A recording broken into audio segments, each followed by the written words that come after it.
That streak of 11 straight games may be coming to an end. Osaka prowling inside the baseline. Oh no, missed it. No, it was Osaka who jammed herself with her court positioning. The second serve, got away with it. Coach Yoreda, just too big a swing on that volley.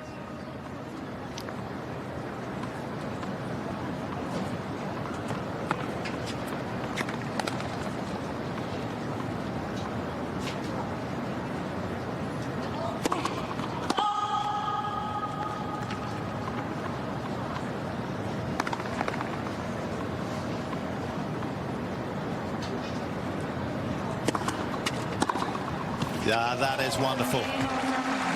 What a sequence of games there for Osaka. Just oozed class and charisma, everything that we remember about her when she was at her very best. She should be or stand on the court.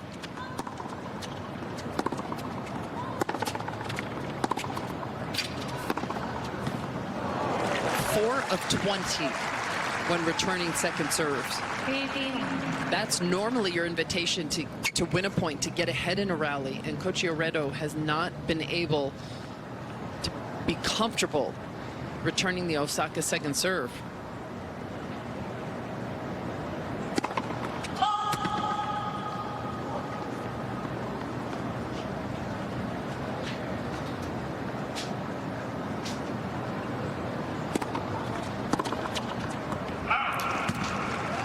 Do you think problem solving is going to get worse for players or better because they have become so reliant on potentially the coaches? I mean, which way do you think it's going to go? I think that is totally dependent on the player. Some players just invite that kind of feedback, and Alcaraz may be the best example. A lot of points, not many points go by where he's not kind of taking in some information, but I still think for a lot of players it's not that often.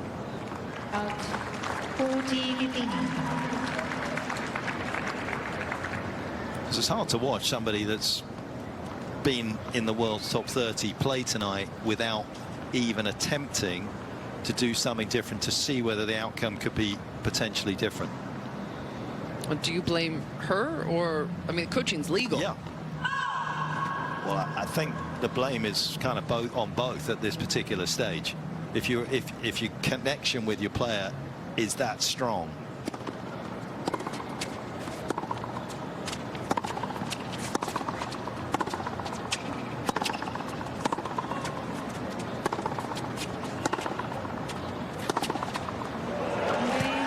you would like to see her do something different than just keep feeding balls for Osaka at absolute dream height. 4 games to 2. It's tough for any player to out-hit Osaka. I mean, Coach Yoreda not being successful so far. And that's the problem there. I mean, it's a good hit from Osaka. It'd be tough to track down anyway.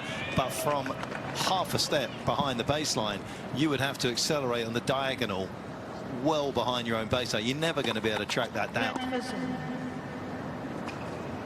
There are some players out there that just force you to make the adjustment. As much as you want to try and impose your game on the opponent, sometimes you just have to accept the fact that that's not going to happen.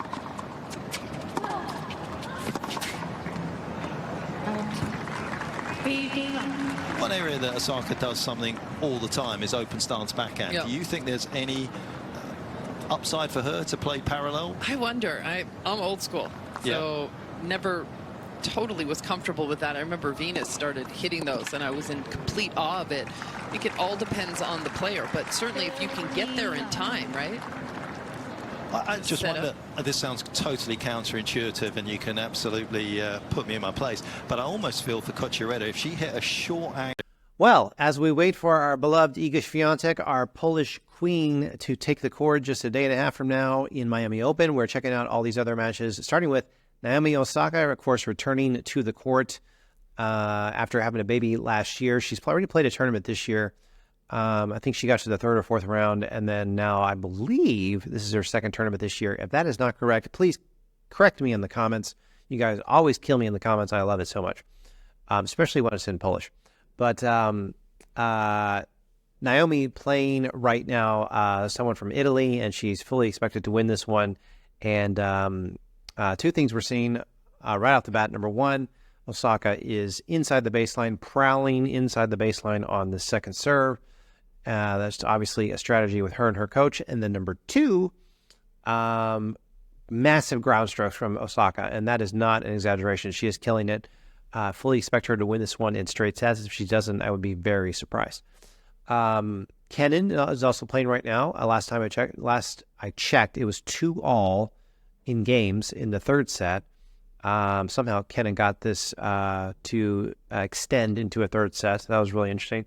Venus Williams, she lost yesterday. Can you believe it? Venus Williams is still playing on the tour. She's in the first round of the Miami Open, and she lost in straight sets. There was even a cat. Yes, I said a cat that ran onto the court during Venus's match. If you haven't seen that video, check it out. Which interrupted play, obviously, for a few moments. So that was kind of funny. Weird things happen like that recently.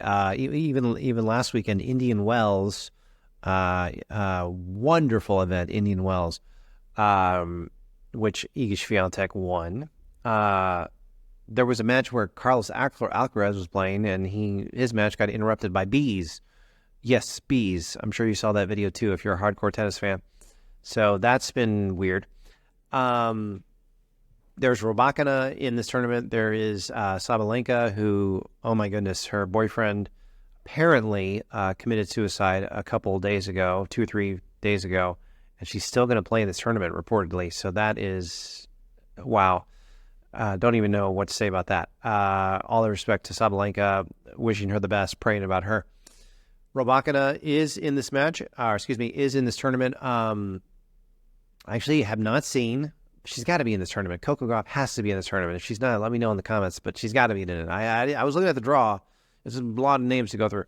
I just didn't have the best setup on having a full length view of the entire women's draw from the top half to the bottom half. But Coco Gauff's got to be in this. Emma Raducanu is not in this. She's pulled out literally right before, a day before her match was going to start, even like a half a day. She has a back injury. She has had so many injuries in her career. Bless her heart. I believe Sakari should be in this. That's another player I have not seen in this draw. You guys are going to kill me in the comments, but let me know in the comments. Is Coco Gauff in the Miami Open? Is Marie Sakkari in the Miami Open? Please let me know that. And then I feel like I'm missing out on a ton of other players. Ons Jabeur in this. I did see her. Ons Jabeur is in this draw. What is going on with Ons? She, of course, played Iga Swiatek in the U.S. Open final a few years ago. It's Iga's only U.S. Open win against Ons. But Ons has kind of fallen off the map a little bit as far as I saw in my research with her. Losing a lot in first, second round matches in the last tournaments, even dating back to last year, even dating back to WTA finals from November. So don't know what's going on there with Ons, but she is a sweetheart, and she's a trailblazer and is a wonderful person. So it's gonna be a lot of fun. This tournament has everything, and right now we're just kind of focusing on Naomi Osaka from Japan. I am a quarter Japanese. My mom is half Japanese. My grandmother, who passed away 2 or 3 years ago, is full-blooded Japanese. Miss her very much. I think Naomi lives in the U.S. now, but I'm pretty sure she has a home in Japan, obviously. Probably has a couple of homes. I think, I was talking to a coworker of mine. I think Naomi Osaka still has that big endorsement deal with Louis Vuitton, which is a cool endorsement. That's pretty awesome. So way to go, Naomi Osaka. She's a lot of fun and starting a family, just had a baby last year and is moving on to the second round. Don't know who she's going to play next. So it's going to be really, really interesting to see how she does in this one. She, I think, got 2 or 3 rounds into the Indian Wells and lost, which was last weekend. So we'll see how she does on the other half of the United States over here in Florida. And then last weekend was in California.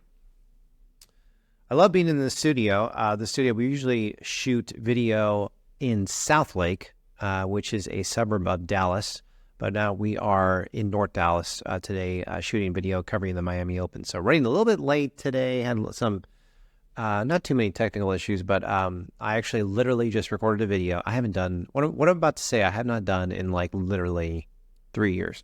I recorded a 5-minute video, putting together some Miami Open things, and I forgot to unmute my microphone.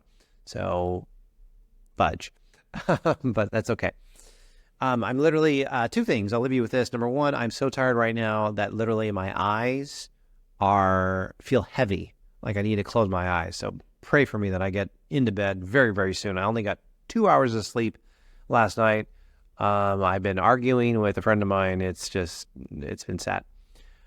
Makes me very sad. But I wanted to watch some tennis tonight, and it happens that arguments happen. So we'll see what happens. And I cannot wait to cover this Miami Open. The big deal for this channel, we cover so much Iga Świątek, so cannot wait for her, our Polish queen, to take the court on Friday. And I want to tell you about, I mentioned this pretty much every video. There's a thanks button on the bottom right of the video player. It just says the word thanks on YouTube, on your phone, or on your computer. Please click on that. Click on that word thanks, and you can send me money that way. Any amount, of course, helps.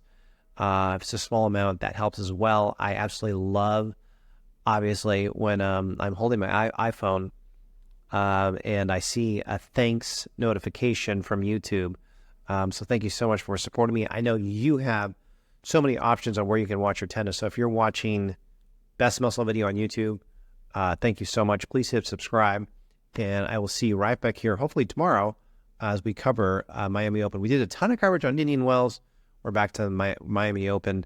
Covered this last year, and we're doing it again right now. So exciting.